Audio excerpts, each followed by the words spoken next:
So what's up guys, welcome to my vlog. So ngayong araw nga pala ay pupunta kami sa Tabok para kumuha ng paho. Sinis ko nang kumain ng paho kasi matagal na tayo hindi kumakain ng paho. Guys, At mangga kasama ko nga guys. pala yung mga brother ko dito.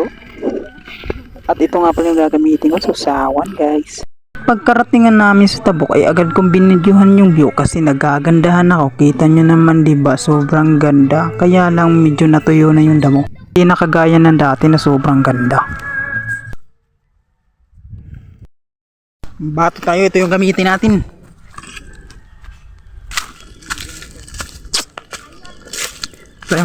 Agad na nga akong kumuha ng paho kasi excited na akong kumain nito.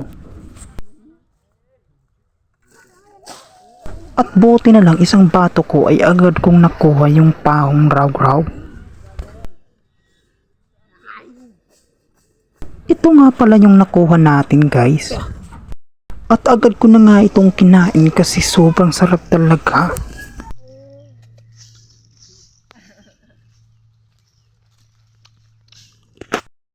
Lipat naman tayo guys sa pagkukunan natin paho. Diyan naman tayo. Maliit pa rin yung bunga.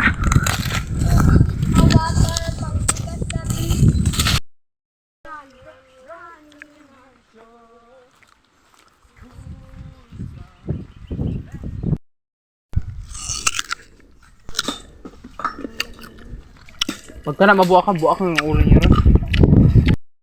At ayun guys, uwi na kami kasi tapos kaming kumain ng paho. So tara na.